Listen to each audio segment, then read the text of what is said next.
Welcome back, everybody, to the GGBL. We got week number 5 action here for you guys today, just after the trade deadline. Up on your screen, you see some of the trades that were voted on by you guys, but I can assure you that all trades were processed and all of them were accepted. So each and every one that you guys were able to vote on received a 60+% yes. So an approval rating of 60+% was good enough to go ahead and pass it. So that is good enough for me. It's a little over half, of course, 50%. You got a little bit of discussion to make, right? There's a little bit of debate that still needs to happen if 50% went yes or no. So 60 seemed like a good number, and that is how we determine what trades got processed or not. So guys, we are in the month of August here in the GGBL for year number 1, and this is the game I wanted to show you guys today. The New York Pizzazz hosting the Washington Swamp Monsters. So you got Cole Hamels, the vet, and he's pitching pretty darn good here against a tough-hitting Washington Swamp Monsters team. And then on the other end, you've got newly acquired Yu Darvish going up against Bryce Harper, who's currently hitting in the 380s. The guy is going insane this season, but he doesn't seem like he wants to face him. He doesn't want any part of him, so he wants Nicky Delmonico here in a 2-0 count. Delmonico sends this one deep to center field. Is it going to be good enough to get gone? Ooh, I thought Corey Ray in center field might have gotten that jumping animation, but he did not, and it's going to be an out regardless. So runners on the corners here, and this is going to be a base knock for New York. And runners now on first and second, and Yu Darvish getting in a little bit of trouble here. Sam Travis going to let the fly ball here to left field. That is going to get taken care of out there by Matt Kemp, and the inning is over. So let's go to the top of the second, and Will Benson coming up big time for these Swamp Monsters, taking the lead now 2-1, getting that run back in the early going for their pitcher, Yu Darvish, right? So Matt Kemp got on base, and then Will Benson says, see you later. Let's jump to that top of the second here a little bit later on in the inning. We got runners on first and second, and then this base knock, this 2 RBI double for the Swamp Monsters is going to put them up now 4-1. Next batter is Joey Votto. He's going to lift the fly ball here to right, and Harper is going to camp underneath this one and make the play. It is 4-1 still. Jump to the top of the third. Alexander King, the custom prospect from year number 1, is going to dish this thing all the way out there into the stands. A solo shot, guys. His 19th of the season. Pretty short porch out there in left. 331 was the final length on the home run. And then Matt Kemp says, let's go back to back in that short porch. He hits a dinger too. That's 350 feet, only 99 miles an hour on the exit velo. Just kind of give you an idea of how short that porch is out there in left. So 6-1 right now, Washington.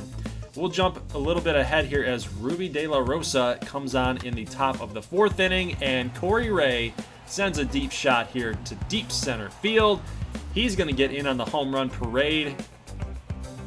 That's good for a 439-foot shot. So Corey Ray's 13th on the season, and Washington now up 7-1.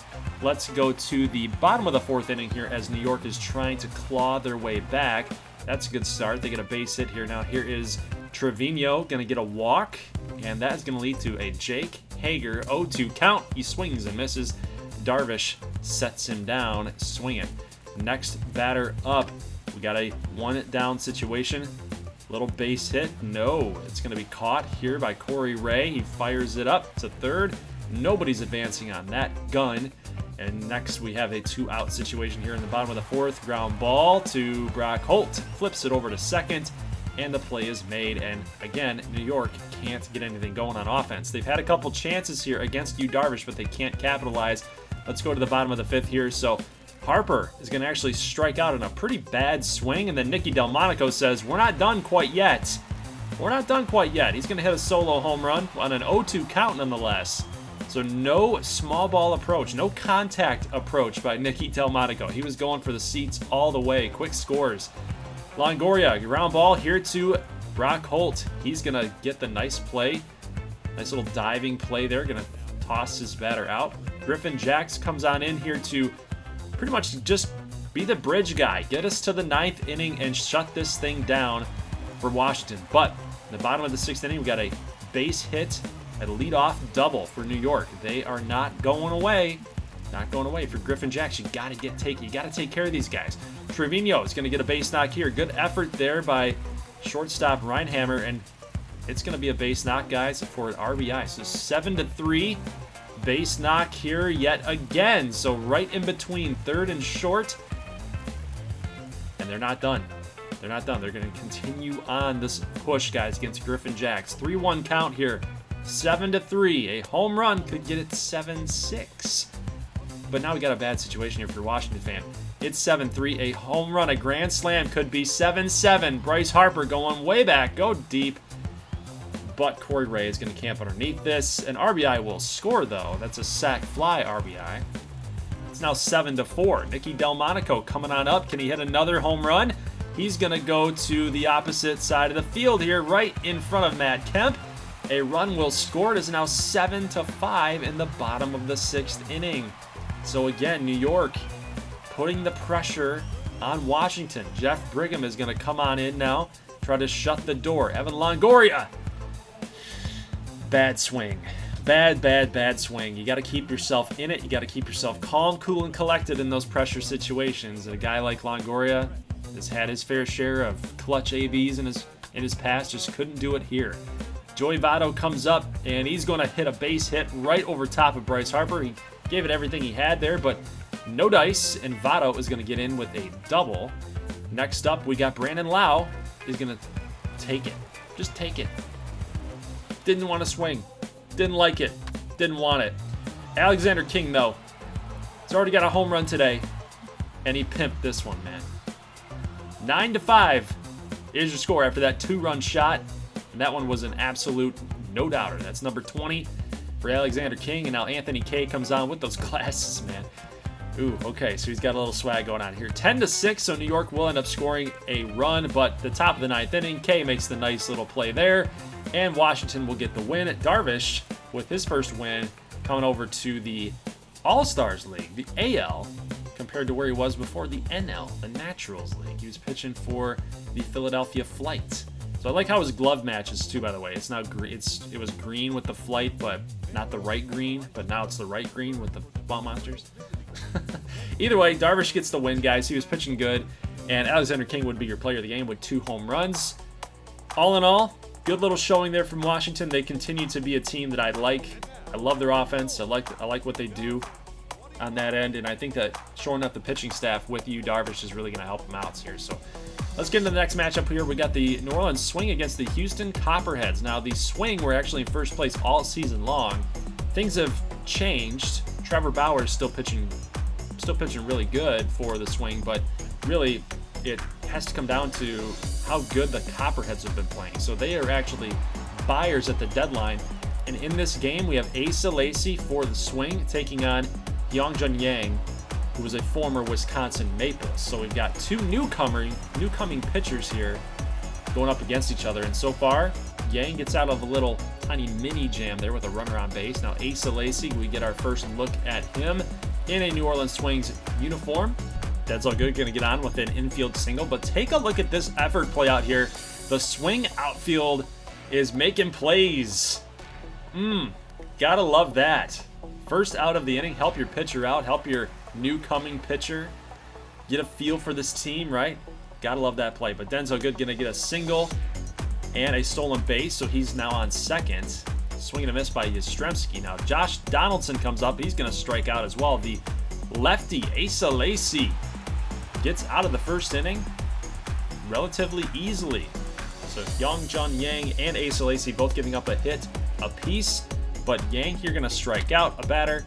And next up, we get a line drive out to left field. That's going to be an easy play to be made. Asa Lacy gets another strikeout here in the bottom of the 2nd. Now another walk. So that's back-to-back walks here for Asa Lacy now. And in the bottom 2nd, we do get a strikeout. So he's got 2 Ks, 2 walks. Those would be the 2 outs and the 2 runners. But now bases juiced for Denzel Good, who already had the infield single. Now, can he get him out here? It's going to be a fly ball to center field. A little bit short, a little bit shallow, but Senzel is going to make sure he takes care of it. And we go to the 3rd inning. Asa Lacy going to strike out the next batter he faces here in the highlight reel. So let's go down to the top of the 4th. We got a 3-0 count here. Now Yang gets into a little bit of a jam. Gerard Encarnacion with 2 down. Can he get it done? No. Nice play by Denzel Good, man. So both pitchers kind of matching each other here, tit for tat, like literally matching each other. Every time they get a clean inning, the other one gets a clean inning. Anytime they get into a rough spot, the other one gets into a rough spot. It's kind of funny watching these two guys going up against each other. They're both lefties too. Is it a coincidence? I'm not sure. But we get a base hit here. Now Yang again finding himself in a little bit of a jam. 2-2 count, and this is going to be right back up the middle. Are we going to test the throw? No, they're going to end up going to third base here to prevent the runner from second going to third, but the run will score. Now it's Jesus Castillo's time as he relieves Yang here with nobody down, and this is going to possibly be a double play ball. It is. Nice play there by the Copperheads defense. Now next batter up is going to send this one way deep out there to left field. They will make the play, and they're out of the 6th inning with only 1 run scored against. Now that is a clutch job by the pitching staff, the bullpen, and the defense for the Copperheads.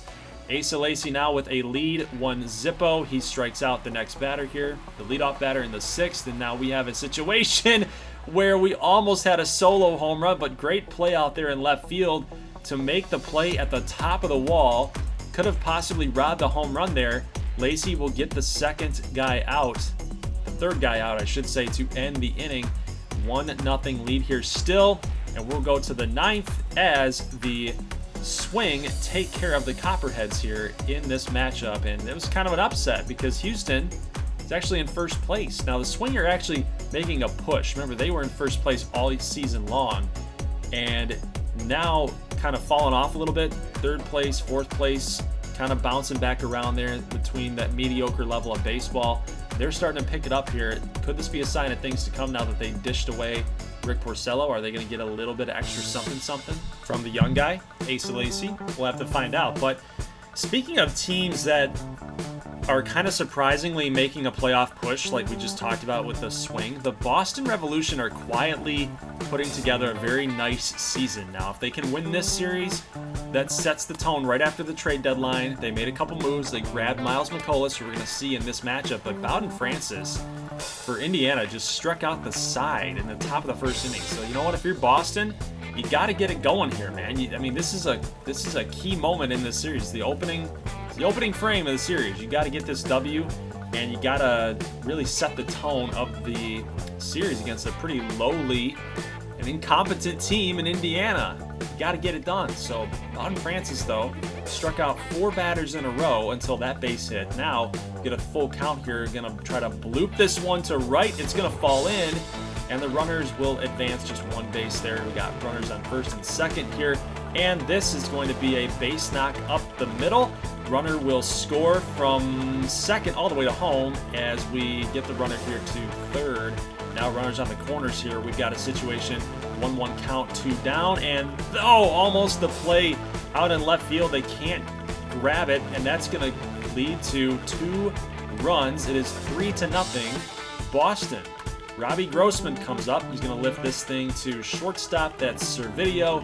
He's going to make the play, and we go to the bottom of the 2nd inning. Next up, we got Heston Kierstad, the youngster, going to go deep, putting Indiana on the board against the vet, Miles McCollus. So look at this. We got Tyler Freeman, the newcomer for this Indiana Rams team. This was part of the trade propositions, guys. He's a former Richmond good boy.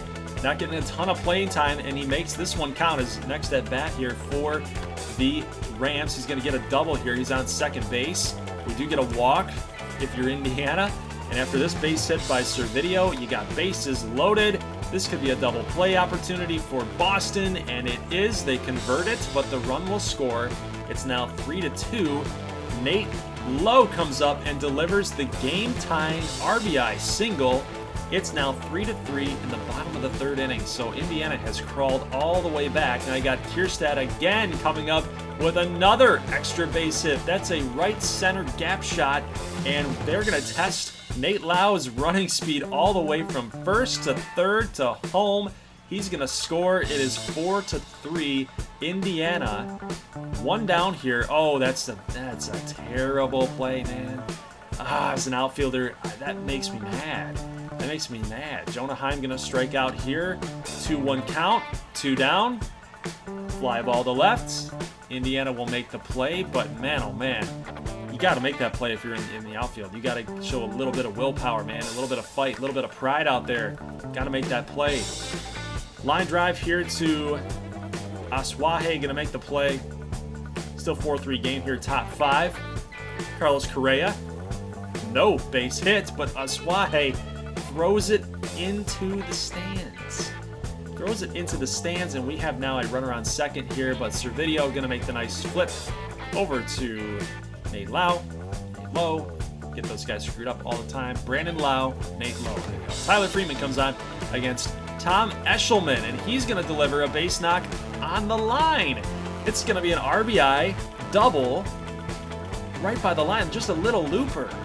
Indiana's gonna take the lead here 5-3. They extended their 4-3 lead here in the 6th. Now Tyler Freeman, guys, former Richmond good boy, I'm feeling a little bad here. I'm feeling a little bad for him. I think we should have possibly kept him around instead of Yara Munoz. But Devin Williams going to check in, guys, on the top of the 9th inning, and Indiana has a chance to finish them off here. 1-0 count, little pop-up behind home plate, and Chucky Robinson, the catcher, going to make the play, and there you go. So Indiana gets the win against Boston. No telling how this series is all going to pan out, but if you're Boston, that kind of hurts. That hurts, especially when Indiana had 2 errors on the game. So either way, Boston, even with Miles McCollum, now considered their ace, as Sandy Alcantara has not been pitching well. There's something going on in Boston because their aces, their top pitchers, are not getting wins. You guys saw the record for Sandy Alcantara. He's like 1-12 or something like that, like 2-10. It has not been good at all. On the flip side, Michigan's pitching staff has been amazing. Whether it be bullpen, whether it be starters, everybody's pitching really, really well out there. And we're taking a quick look here at Keegan Aiken against the Columbus Cardinals. So Michigan's been in first place all year long in the AL East. Columbus started off really poorly in the beginning of the season. Now they're crawling all the way back, and they're actually in the mix for a wild card berth. But they got to get it done here against the top team in Michigan, and so far, so good. We just talked about how the pitching staff for Michigan has been so solid, so good. But J.D. Davis is going to send a 2-run homer, 381 feet to left field, and Keegan Aiken giving up a 2 spot here in the top of the first inning. Now take a look at Mark LaPierre, custom prospect pitcher. He's going to get the swing and a miss on a knuckleball. He literally, I've talked about it before, but he's so small. He doesn't throw a lot of gas. He's just kind of that crafty. He's going to pitch you slow. He's got a lot of slow moving stuff. I mean, look at the strikeouts here. We got another knuckleball that just lifts to foul territory here. I mean, he's tough to hit, really tough to hit. And so far, he hasn't been able to get solved. It's 2-0 here in the top of the 4th inning. Bregman can't handle this one. That's going to be an infield single. Next batter up. This could be a double play opportunity, but no. It was a hit and run, so there was no play at second base here. So full count with 1 down, runner at second. Mercado is going to make the play in center field look easy. That's now 2 down with Aristides Aquino up. The Punisher could get more runs up on the board, but he's going to let this slider eat him up on the outside part of the plate. Nice little backdoor swing in action. Now look at this. A knuckleball that Bregman didn't miss. He said, enough of this slow stuff, man. Watch how fast I can hit this out of here. That's what he said, right? Look at it, 99 miles an hour exit velo. He hit it harder than LaPierre threw it. I mean, take that for what it's worth. But J.D. Davis makes the play at third. Carlos Vargas was the pitcher to check in for Mark LaPierre. He's going to strike out Alex Bregman, so that's 2 straight outs. But they play the shift with 2 outs with Bobby Bradley, and he's going to send a ground ball, which normally would be an out. But they basically trade the out for a double, a 2-out double that gives Dylan Carlson an opportunity. He hits a line drive. If he was just a little bit earlier, that would have been a gap shot, but right back at the center fielder. So next inning, let's go to the top of the 8th inning. We see Smith going to send a line drive deep, but he's going to strike out against Morajan, who checks in for Keegan Aiken.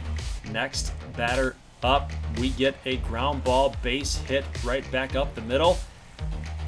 That's going to give Columbus a new start. Here's Ben Gamble. We got a stolen base opportunity, though. The throw does come out. Tag is a little late. Ben Gamble, ground ball to third.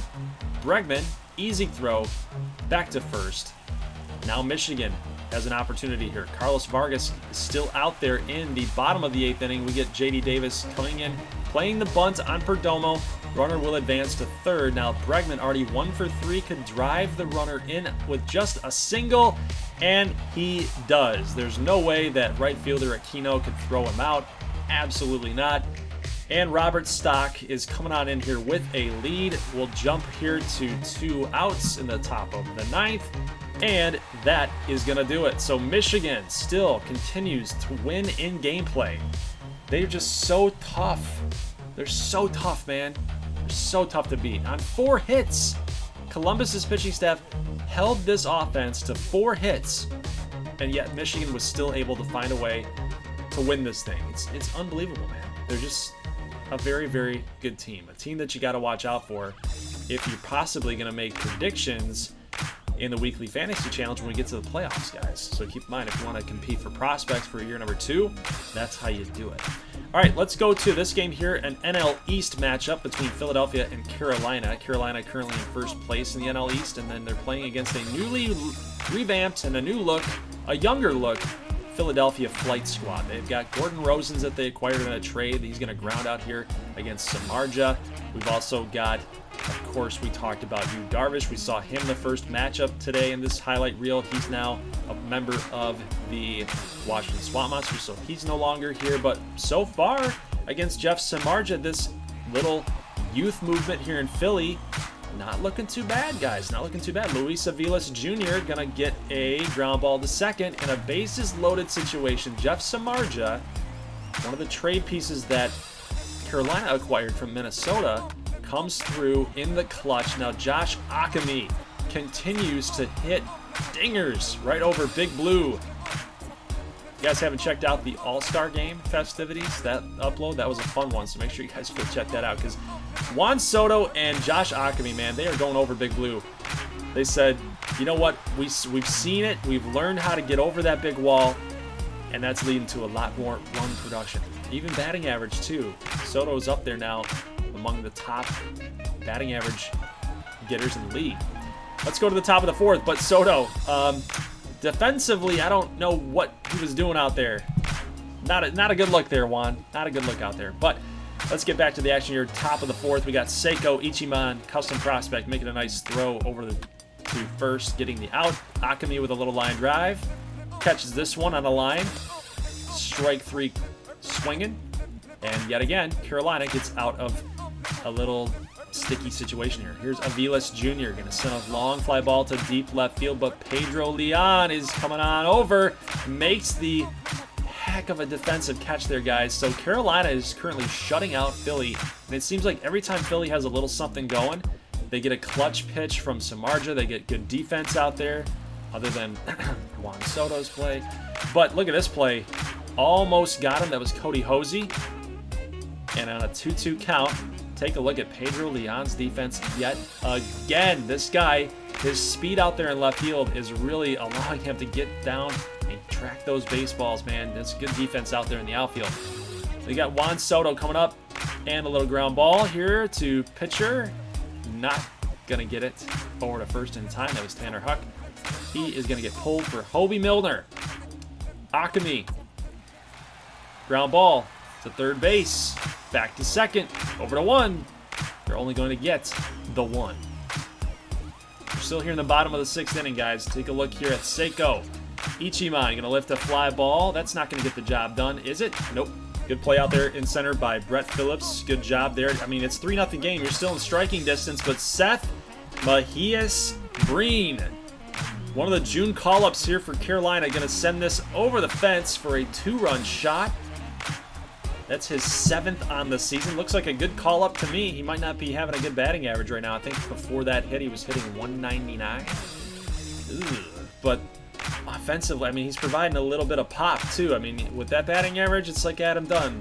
esque. With those batting averages, you've got to provide a little bit of pop, right? John Hicks going to strike out here. We got Philip Pfeiffer on the mound. We got a... Ooh, that went fair. That was a fair ball. Leon is going to track this thing down at the wall. It's going to lead to a double, a no-out double here in the top of the 9th inning. Now with 2 runners on, we got Brett Phillips coming up, and Pfeiffer delivers the pitch. This is going to be caught by Akemi for the first out in the 9th. Caleb Hamilton comes up here with 2 runners on, and this is going to be a 3-run home run. All right, so Philly makes this thing a little closer than it had been all game long. That's his 4th on the season. 427-foot shot. Tommy Canley replaces Philip Pfeiffer, and we'll see if he can close it down. 3-2 count. D. Gordon with a possible double. No, it's cut off in center field. Oh, D. Gordon's already a third of the way there. It's over like 70. Actually, it's over 75% there by the time he got the ball. But Gordon Rosen's on 3 straight pitches going to strike out, and Philly's little push there at the 9th inning is not going to get it done. So Jeff Samardzija gets a win here in his first game for the Carolina Blue Sox. They were out hit today 10-8, but the only thing that matters is the score in the run column. 5-3, Carolina gets the win, guys, and we are going to jump to the last game of our highlight reel today since we're running out of time. It's 26 minutes right now. This game, you can kind of figure it out, right? You can kind of figure it out. 26 minutes, about a 40-minute video. I mean, you can figure it out, especially those guys that watch this game on the Twitch streams. You know what's about to happen here. All right, we've got a custom prospect duel in the pitching department. We've got Rico Ramos Jr. against Reagan Landish, so I want to see how these guys perform against each other, and so far, so good. You know, you got Mookie Betts out, you got Matt Davidson up in a 1-2 count. You got him to possibly get looking here, but you know he's going to be swinging for the fences, and this is going to be long gone. That's a 2-run shot against Rico Ramos. We've seen Rico give up some home runs in the past couple starts that we've seen him in gameplay. He's got to get that thing figured out. Let's go to Reagan Landish's side of things. He was looking solid for the first 2 batters, just like his counterpart, but Jesse Winker is going to also hit a home run, but unfortunately for Phoenix, there was nobody on base. So it's a solo home run. It is now 2-1. Here is Hinojosa, CJ Hinojosa. He's going to left a fly ball out here to left. This could have gone out. It just hit the top of the wall. That's going to be a no-out double. So a leadoff double here for Oklahoma. Next batter up is going to lift another fly ball deep to left. Man, the Burnside Dome is, it's kind of like, dare I say it, it's kind of like Chase Field, man. Chase Field's a good hitter's park. Coors Field is also a good hitter's park. I think Phoenix and Colorado could be easily the best hitter's park in all of the GGBL. Next, let's take a look at Reagan Landish's little output here. He's going to strike out 2 batters here in the bottom of the 2nd. He's going to let the fly ball to center, and he's out of the inning. Now that he's sporting that 4-1 lead, I think he can just let it rip. And that's exactly what he's doing here. Let's go to the bottom of the 3rd. We've got already a strikeout, and then just not a very big hustle play by DeShields in center field. That's going to lead to a double. Next batter up, we've got 1 down here. Bottom of the 3rd. And Dwight Smith Jr. can't make the play in left, and they're going to test the throw coming from the relay, and the throw is in time. Oh, man. Good defense by Oklahoma to possibly get him out of the 3rd. Pete Kozma here with the hustle play at short makes the play. They're out of the 3rd inning. Let's go to the top of the 4th, and this is a base knock up the middle by DeShields. Next batter up here, Luis Garcia. Is Rico going to make the play? He does. He makes it in time. I would have possibly even, with the momentum, I would have possibly even thought about just dishing it to the catcher, just make the tag. But either way, he does make the play here. All right, let's go to the bottom of the 5th inning. We've got a base knock here. Runners on the corners here now for Phoenix. Now, this is a questionable call. When I was watching this live, a lot of people were in agreement with me. This is a questionable call by Joe Madden, but either way, it worked. It worked. With a 4-1 lead, they take Landish out and put Jeffrey Passantino in there. It's not even like his pitch count was that bad. at that point. But let's go to the top of the 6th inning. We got 2 down now with David Hess on the mound with that funky delivery. We got a strikeout here, and Oklahoma still can't tack on anything else. Let's go to the top of the 7th in a mini little jam here. We got runners on first and second. Drew Mendoza, nice play with a bare hand. Gonna make the easy out. I say easy, not so much with the bare hand. But Chris Woodward says, let's intentionally walk Mookie. Let's load the bases up. That's going to be an interesting call, guys, by the way. Intentionally walking, game management. It's going to be a very, very funny thing to watch here later on in this game. You just wait. So bases juiced for Spencer Torkelson after the strikeout to Matt Davidson, and he's going to strike out as well, as De La Plane going to make quick work of the Hawks offense. All right. Tayron Guerrero going to come on out here in the bottom of the 8th, guys, and we get a base knock here for Jose Devers. So a leadoff single here for Phoenix. They do get one more out, but Kyle Stowers is going to come up and get a walk. It is now runners on first and second, 1 down against Jesse Winker, who had already had 1 home run in the game earlier, and he's going to hit a 3-run shot to tie the game up in the late innings. Bottom of the 8th, a clutch 3-run homer off Tayron Guerrero, and Melvin Adon's got to come in now and shut these Phoenix Firebirds down. Because basically, if you give up the lead here, you only got one more shot in the top of the 9th, but a double after the home run. Now full count here, and another walk. Danny Santana is going to get on with a walk. Drew Mendoza comes up with 1 down, 2-2 count. He is not going to take the bat off his shoulders, and that's going to be a strikeout for Melvin Adon. But Charlie Culberson can do some damage. We have known that he can, but he's going to lift this thing a little pop-up to first base, and Matt Davidson comes all the way in and makes the play. So we are now 4-4, and Oklahoma is going to need a little insurance here because you do have all the momentum on Phoenix's side here into the bottom of the 9th, but they can't get it done. So they don't get anybody on base. They can't come into the top of the 9th with any momentum, any pressure at all. And now they got to shut down Phoenix here. So far, so good. Adon is going to get a strikeout, but Jose Devers got some good contact on it, but Mookie Betts makes the play in right. 0-2 count here. Strike 3 called, and Melvin Adon has done a job.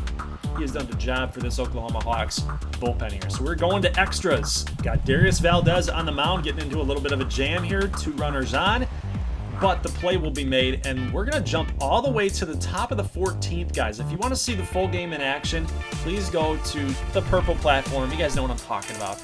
We've said it so many times before. If you have no idea what I'm talking about, that's on you. That's on you. Here's a bunt attempt to move the runner over here because why not? At this stage, nobody's hitting, so why not? 0-2 count, Mookie Betts. Little jam shot here. Shortstop Jose Devers going to camp underneath this, make the play. There's now 2 down. Now Matt Davidson could get a single and score the runner. Let's see what he's got. It's going to be caught by Drew Mendoza. What a play. Showing the hops at the hot corner. Going to keep Phoenix within this thing. He comes up next in the bottom of the 14th. Can't get it done. He strikes out. Culberson going to lift a little looping fly ball there to center fielder Delino DeShields Jr. He makes the play. And next up, Chirinos is going to strike out as well. Oklahoma, Phoenix, each team needs this game. They need this game. Oklahoma is currently 2 games back from Phoenix in first place. But guys, take a look at this. The umpires must be tired too. I mean, we're almost into this thing with 2 games at this point. They're going to call the batter out on the check swing. They said he went. Terrible, terrible call by the home plate umpire. But we've now got Jesse Winker coming up in a 3-0 count with a runner on in the bottom of the 15th. Can he hit it out? He cannot. He was looking to do some damage there with knowing full well that a strike was coming straight to him. So I don't really blame him for the 3-0 swing, but man, could have gotten a little something extra on it.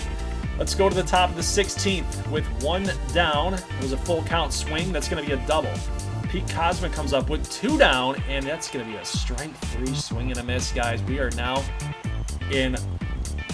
we're in deep. We're in deep into this game. Spencer Patton comes on, guys. We are now in the bottom of the 16th as we jump ahead, and that is going to be a leadoff walk. Danny Santana comes up. He's going to lay down a bunt, and Matt Davidson fields it, and it was a perfect bunt because Santana's got the speed. It's 1 down. Patton against Culverson. We got a ground ball. Could be 2. Little flip. Oh, what a slide into second. Luis Garcia just got taken out, and that could have saved the game for Oklahoma as DeShields comes in, makes the play.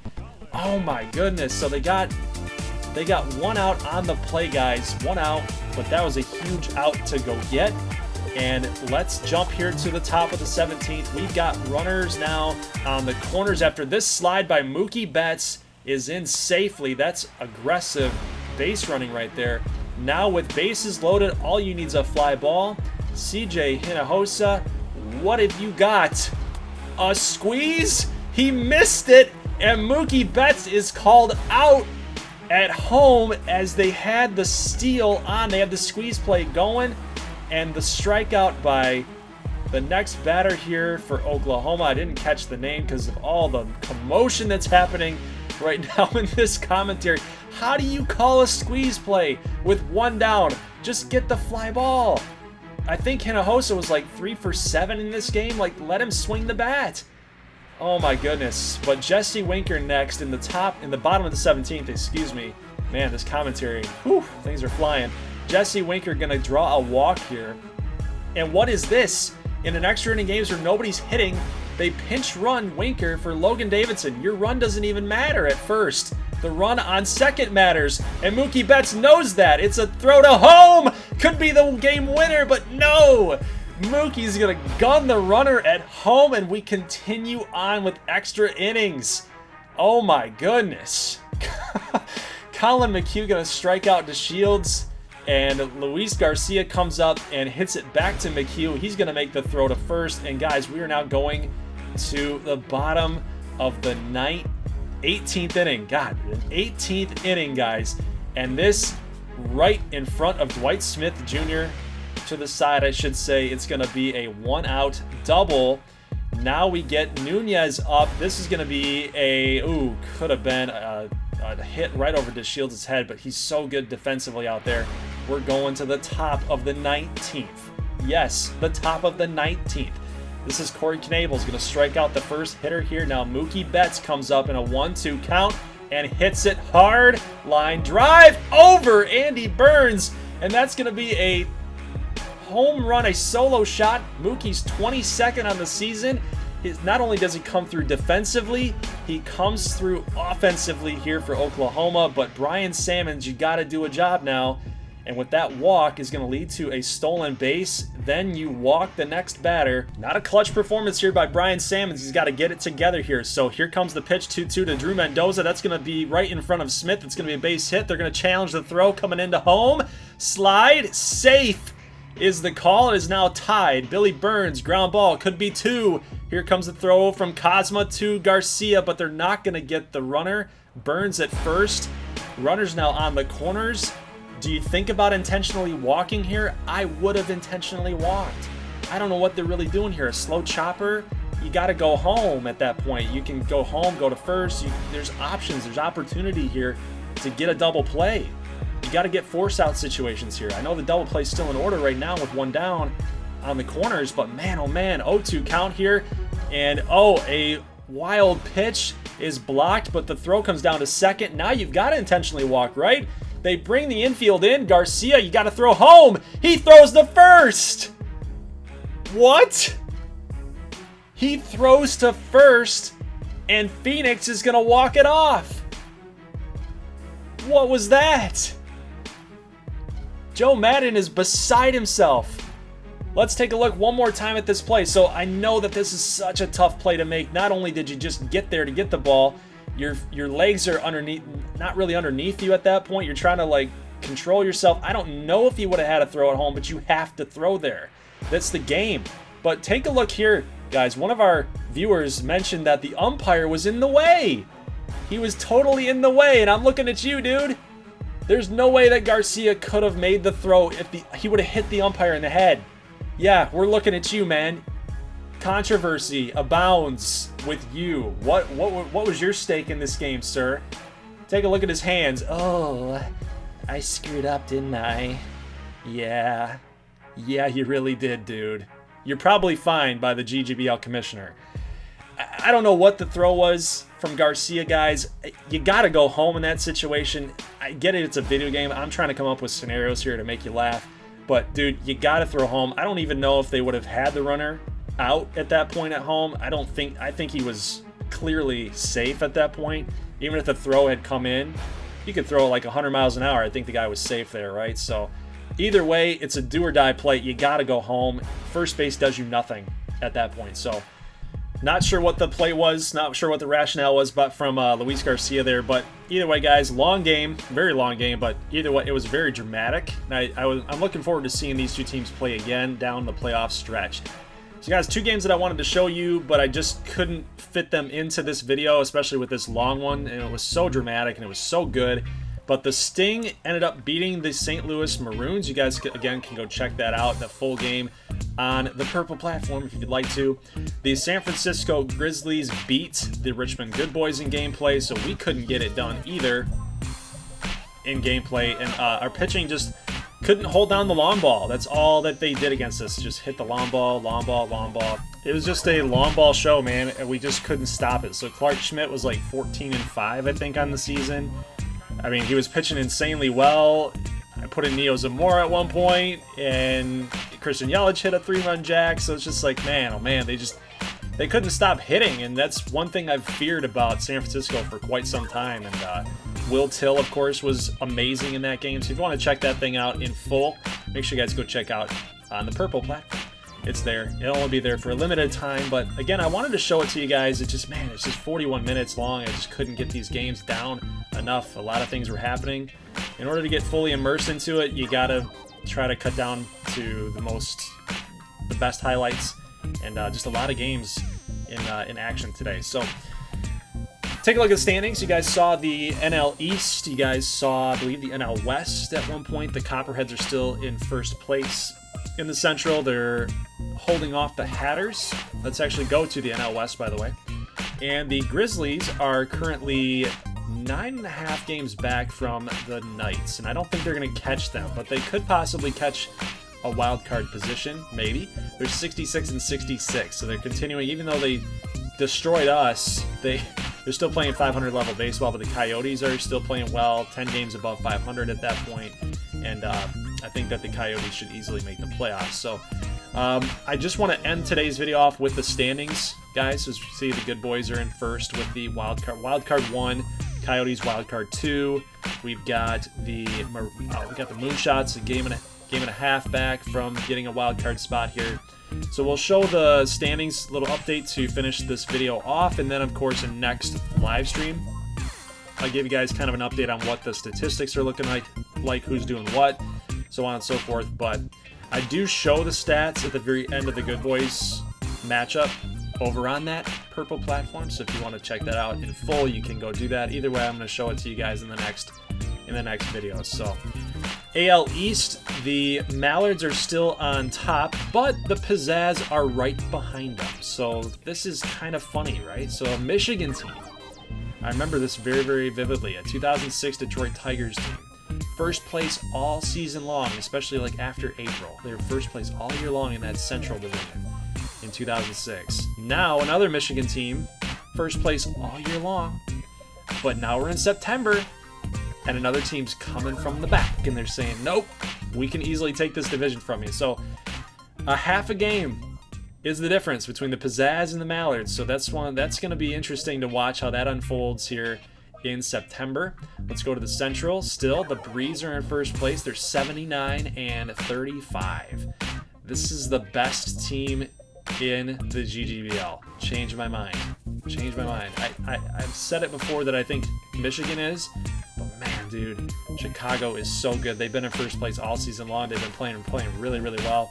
You've got the Hawks, the Nuggets, and the Firebirds still jockeying for position there, but I think the Nuggets are pretty much out of this thing now. They were playing really well at the beginning of the year, but have since fallen off. Oklahoma and Phoenix still vying for that position in first place. You got the Swamp Monsters, the Pizzazz, the Hawks, the Revolution. They're all still in it. Even the Jacks are surprisingly still in it. So guys, that's going to do it for today's GGBL action. Leave a like if you like this thing. I will catch you guys next Friday. Well, this Friday, I should say. This Friday over on that purple platform to go watch some more matchups, and then over the weekend, possibly every Monday, I'm going to try to get these upload videos, these highlights to you guys on YouTube every Sunday. Sometimes it's not possible with like just the weekend action with family and whatnot, but plus you got to consider the fact that, you know, I'm trying to edit 10 hours worth of gameplay down to 40 minutes, maybe even sometimes a half an hour. So if I can get these to you guys on Sunday night or even Monday afternoons, I think that would be like really good.